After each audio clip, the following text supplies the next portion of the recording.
কারণ সবাই হাত জোর করে বলছে এতটা পারবো অতটা পারবো না, কারোর পারা বা না পারাতে তো কিছু এসে যায় না। মা তো তার নিজের অধিকারে এখানে আসতেও পারে, থাকতেও পারে, কি আমি শুধু এইটুকু মনে করে দিলাম, একটু নক করে দিলাম। তুমি কি চাইছো বলো তো শঙ্কর? দেখো, আমি কি চাইছি সেটা আমি স্পষ্ট করে বলেছি। আমার পক্ষে যদি মেনে নেওয়া সম্ভব না হয় তাহলে আমাকে বাড়ি থেকে চলে যেতে হবে, তাই তো? না না, আমি তোমাকে একবার এই কথা বলিনি জেঠুমনি, আমি শুধু তোমাকে আমার ইচ্ছের কথাটা জানিয়েছি। না না, আমারও তো একটা ইচ্ছের দাম থাকা উচিত শঙ্কর। তোমার মা যদি এ বাড়িতে আসতে চান, তোমার বাবা যদি তোমার মাকে নিয়ে এ বাড়িতে আসতে চান, আসতেই পারেন, তাতে আমাদের কোনো আপত্তি থাকার কথা নয়। কিন্তু সেক্ষেত্রে কিন্তু এই বাড়িটার যৌথ বাড়ি বলে কিছু থাকবে না। আমার বাবা মাকে আলাদা থাকতে হবে, এটুকু অধিকার নিশ্চয়ই আমার আছে। বুঝলাম, তার মানে আমার মায়ের এই বাড়িতে আসা হচ্ছে না। শঙ্খ, শঙ্খ এই কথাটা বলছো কেন? তোমার জেঠুমণি তো বলছে নিজে গিয়ে তোমার মাকে নেমন্তন্ন করে আসবে, বিয়ের দিন তো তোমার মা আসবে। বিয়ের দিন অতিথির মতো আমার মা আসবে, তাই তো? তোমার মা তো চিরকাল অতিথি ছিলেন তোমার জীবনে, তার বাইরে আর কি করেছেন শঙ্খ বলো? মন খুলে সত্যি কথা বলো। রক্ত, আসলে রক্ত। এই যে বৌদি, তোমরা সারা জীবন ধরে শঙ্কর জন্য এত কিছু করেছো, আর ওর মা কিছুই করেনি। রক্ত সবই রক্তের উপর নির্ভর করে, রক্তই তো শেষ কথা বলে। এই যে তোমাদের শঙ্কর জীবনে এত কন্ট্রিবিউশন আছে, সেসব ভুলে গিয়ে শঙ্কর যে বলছো ওর মাকে এখানে নিয়ে এসে রাখবে, রক্ত, তাই না শঙ্কর? আমার কথা বিকৃত করো না ছোটকা, আমার মুখে নিজের কথা বসিয়ে দিও না। আমি এবারই সকলের ঋণ ভুলে গিয়ে এসব আমি কিছু করতে চাইছি না।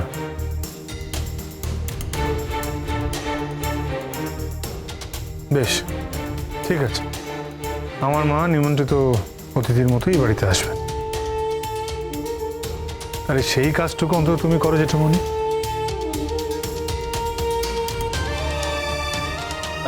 বরদা শোনো না, বলছি যে ওই বলছিলাম হ্যাঁ, কথা যখন দিয়েছি তখন নিশ্চয়ই সে কথা রাখবো, তুমি ও নিয়ে চিন্তা করো না। তাছাড়া তুমি আমাকে এত বড় একটা কথা দিয়েছো, আমি তোমার কথা রাখবো না, এটা তো হতে পারে না। কি হলো ছোট মা, রাগ করে জুসটাই দিচ্ছ না? না না, আমি ভুলে গেছিলাম, জুস রেডি আছে, আমি এক্ষুনি নিয়ে আসছি। আরে আবার মুখ গোমরা করে আছো কেন? আরে রাগ করো না, তোমরা যে শঙ্খকে ভালোবাসো আমি কিন্তু সেই শঙ্খই আছি, হ্যাঁ, একদম বদলাইনি কিন্তু।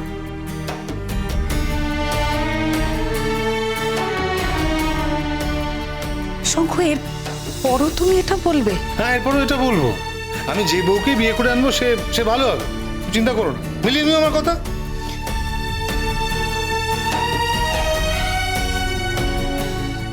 কি হলো? দাও জুসটা দাও। আরে তোমরা এরকম মুখ গম্ভ করে আছো কেন? বাড়িতে বিয়ে লেগেছে, উঠে পড়ে লাগো। আরে চুপ করে আছো কেন তোমরা?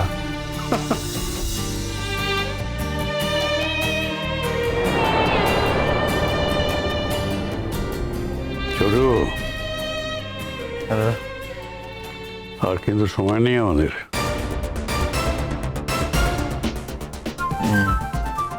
উঠে পড়ে লাগতে হবে এবারে। এতকাল শুনেছি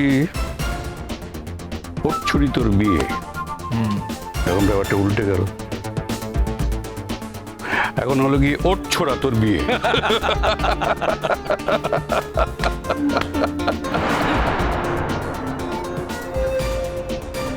সত্যি আমাদের মন প্রাণ খুলে আনন্দ করতে ইচ্ছে করছে এখন।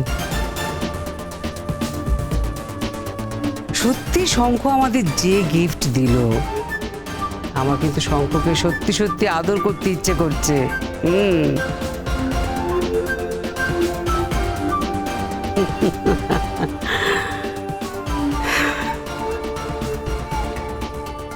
চলো আসি জেঠুমনি। হ্যাঁ শঙ্খ, এখন আর এত বাইরে বাইরে ঘুরে বেরিয়েও না। নিজের বিয়েতে খানিকটা নিজেকেও তো ইনভলভ থাকতে হয়। কি বলছো জেঠুমনি, এখন তো আমাকে বেরোতে হবে, আমার অনেকগুলো মিটিং আছে, সেই মিটিংগুলো আমাকে অ্যাটেন্ড করতে হবে।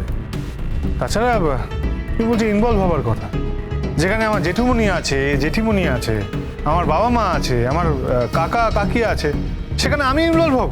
হ্যাঁ, তারপর হয় নাকি? ঠিক আছে, আসছি।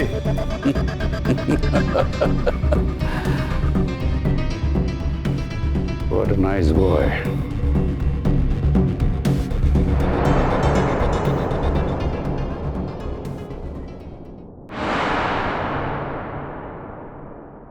শঙ্খ কোথায় গেল গো?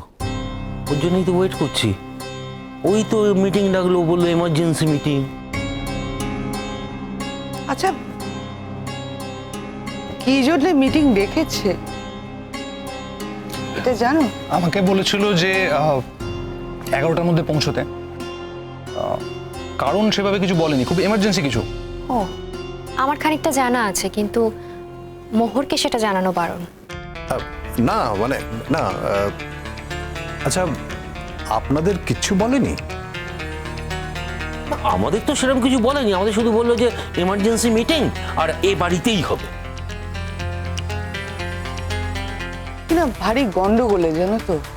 মিটিং কেন কিচ্ছু জানি না আমরা। সবাইকে ডেকেছে এদিকে, যে তারিখে ওর বিয়ে ঠিক করা হয়েছে সেই তারিখে বিয়ে ওই মেয়েটির সাথে।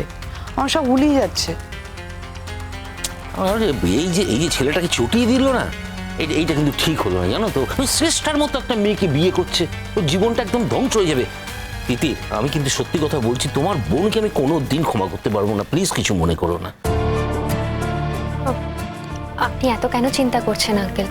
সেরকম কিচ্ছু হবে না। মানে সেরকম কিছু হওয়ার মতো কোনো কথাবার্তা হয়েছে? কিছু কি বদলেছে? না, মানে ওদের মধ্যে কিছু একটা কথা নিশ্চয়ই হয়েছে, যেটা আমরা জানি না। মানে শঙ্খর সাথে যখন কথা হলো, মানে ও যখন ফোন করেছিল, ফোনে কথা হলো, মনে হলো যে কিছু একটা পজিটিভ ওদের মধ্যে ঘটেছে, কোনো কথা একটা হয়েছে পজিটিভ। হ্যাঁ, কিন্তু সেই কথাটা তো সবাইকে জানতে হবে, নাহলে সবাই টেনশন করছেন এইভাবে।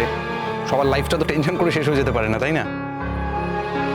বলেছে যে বিয়েটা মোহরের সঙ্গেই হবে, কিন্তু মোহর আগে থেকে সেটা জানবে না।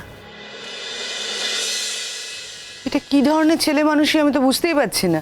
না না, শঙ্কর যদি এরকম প্ল্যান হয়ে থাকে, তাহলে কিন্তু সবার আগে ভোট আমি দেবো। অবশ্য মোহর যেমন নিজেকে একটা দামি মনে করছে, ততটা দামি কিন্তু ও নয়।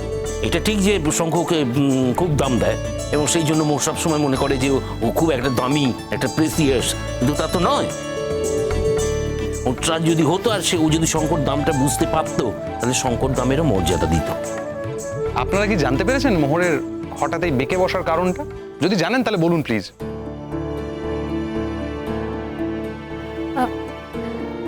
না মানে আমরা কেউ সে ব্যাপারে কিছু জানি না। ইনফ্যাক্ট মোহরও আমাদের কিছু বলেনি, আর শঙ্খও আমাদের কিছু বলেনি। তবে আমার যতদূর মনে হচ্ছে যে মোহর আর শঙ্খর মধ্যে কোনো কথা হয়েছে, আর আমার মনে হয় যে ওদের ঝামেলা মিটে গেছে। না ওয়েট, মানে ঝামেলাটা মিটে গেছে কিনা সেটা আই এম নট শিওর, সেটা বলতে পারবো না। কিন্তু একটা জিনিস ভাবছি যে বিয়েটা হবে অথচ মোহরকে না বলে, মোহর জানে না। How is that possible?